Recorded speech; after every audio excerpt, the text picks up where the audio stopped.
right, before we get to the SEC West, if you want to subscribe to Jim Feist's YouTube page called Sports Betting, you'll get updates on all of Jim Feist's videos each day. You just click on the link right above us, and it's free to do that. And also, if you want to go to the website, jimfeist.com, just click on that football right above me. That is a link to the website. There are free picks, sports wagering articles on both the NFL and college, betting tips, top plays, as well as specials that Jim has each day and each week. All right, let's get to the SEC East. We're going to start with the old man, the old ball coach, and Steve Spurrier. Does he have enough for a winning season, Jeff? Barely.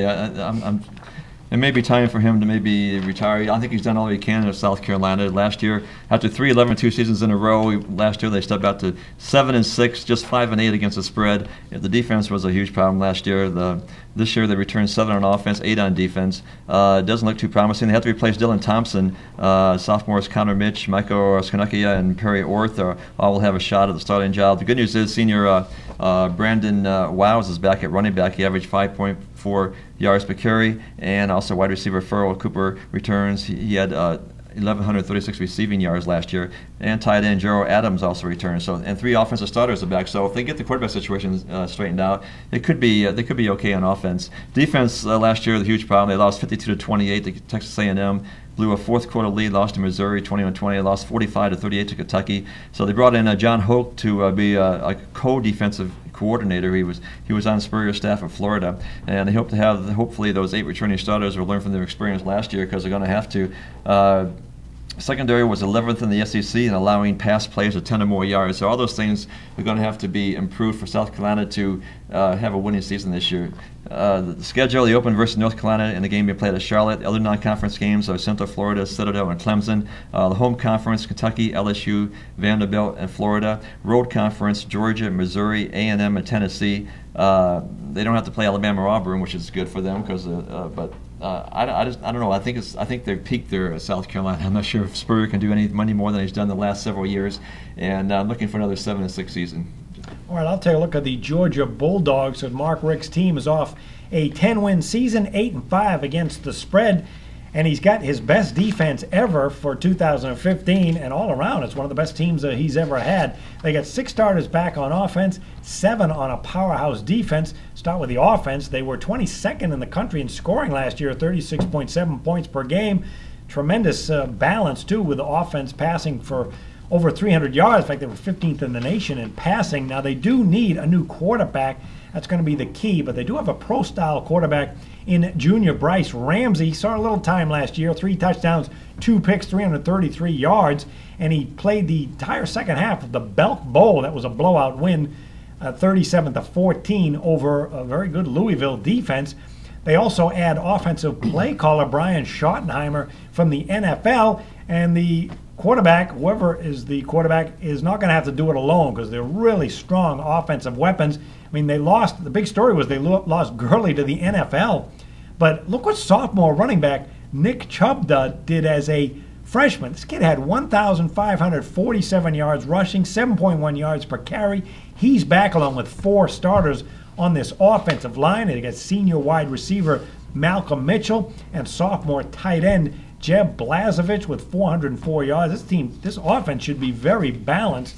And then the defense from Mark Richt, my goodness, they were 16th in the nation in points allowed last year, 20.7, and they're really loaded for 2015. Now, the one weak spot for the Bulldog defense last year was the run defense. In SEC play, they gave up almost 173 yards rushing per game. However, they may have fixed that because they bring in Trenton Thompson. He'll be a freshman, but he was the #1 defensive tackle recruit in the country. He's a 313-pound freshman. So you put him in that front line, and then the linebacker core is positively loaded with junior Leonard Floyd. He is a force. Junior college recruit linebacker Chucks Amachi is aboard, and he's going to join 6'6" sophomore Lorenzo Carter, who was a former 5-star recruit and was terrific as a freshman. This is going to be one of the best defenses in the SEC and in the country. And the secondary, too, is great, led by junior free safety Quincy Marger. So there are really no excuses for 8 to 10 wins. They should be at least 10 and higher than that. Now, the Bulldogs schedule is going to be interesting because it's kind of easy early until they play October 3rd. They're going to be hosting Alabama in Week 5. And boy, if they can get by that, if they can get by Bama, the toughest road games are late in the year, and that would be Auburn and Georgia Tech, both November 14th, and then Georgia Tech, the rivalry game, November 28th. But there is a chance if they can get by Bama, this team could be undefeated heading into November. Keep in mind that Georgia on the road has been very strong under Mark Richt, 51-21 straight up, 38-33 against the spread. And with this great defense, they carry a 17-9 run over the total into the new season. They've actually been a very good team over, but that could change with this powerhouse defense. I think this Georgia team could be a force in the SEC West, maybe even for the national title at all.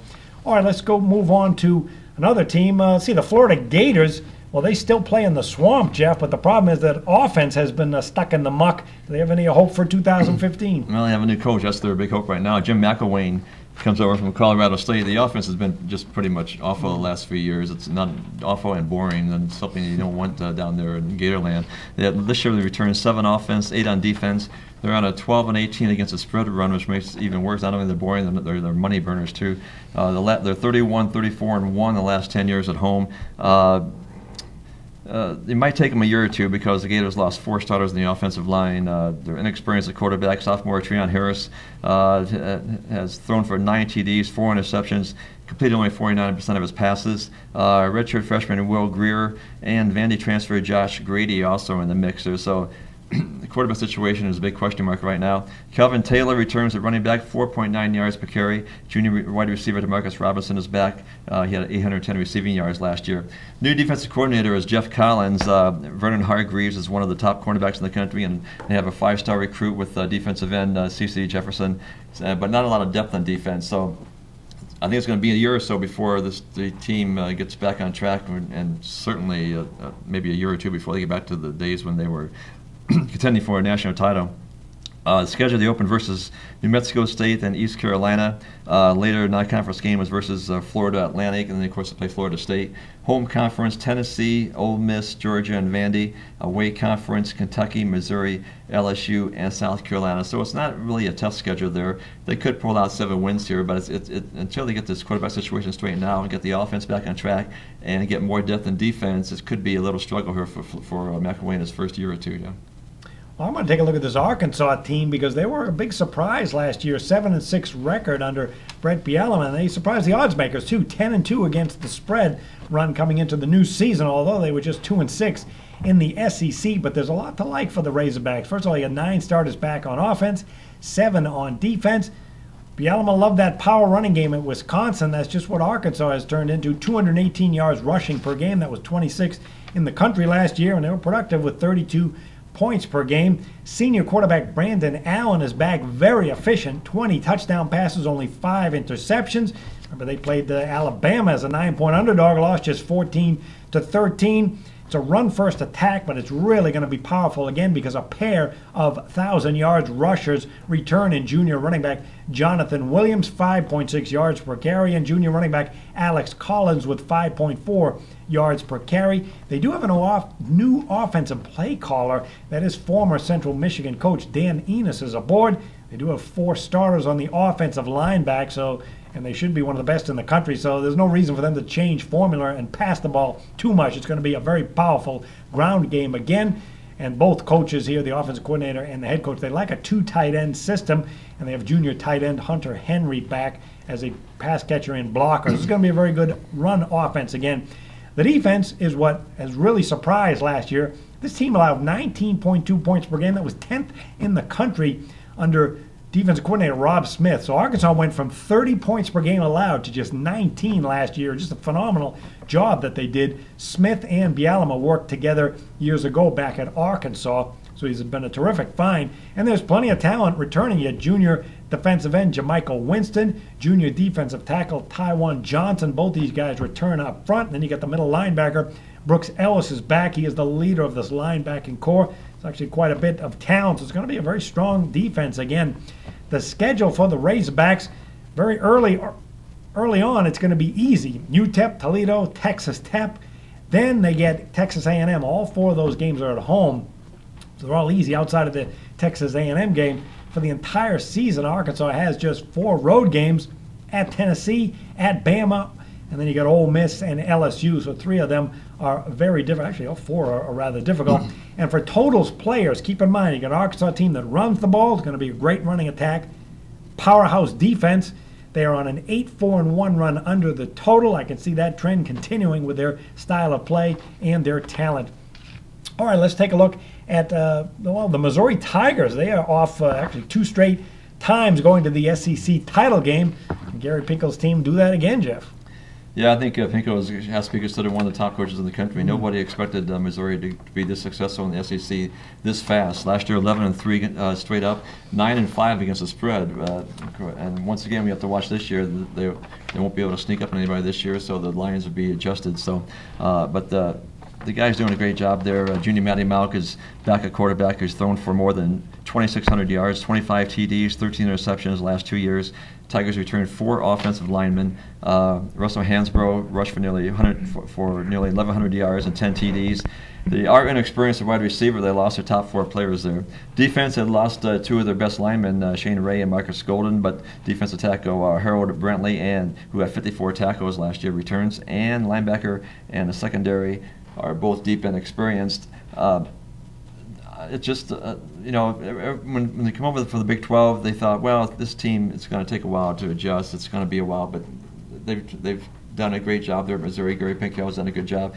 And right now, they're a legitimate contender to win the SEC. Again, I think the schedule's non-conference: Southeast Missouri State, Arkansas State, UConn. They play BYU in a game being played at Kansas City. Home conference: South Carolina, Florida, Mississippi State, Tennessee. On the road in the conference, it's Kentucky, Georgia, Vanderbilt, and Arkansas. So that Georgia road game would be tough, and so is Arkansas, but they could win the other 2 on the road. They have a big revenge game against Georgia, but they lost 34-0 in last year, so that's going to be on the road too. So I'm looking at another really good season from Missouri, maybe another 9-3, maybe even 10-2, John.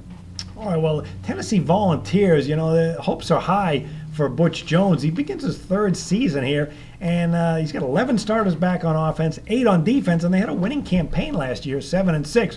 Not so in the SEC at 3-5, but he's doing a really good job in a short period of time. There's a lot of talent returning for the Vols, starting with an offense that was very balanced last year.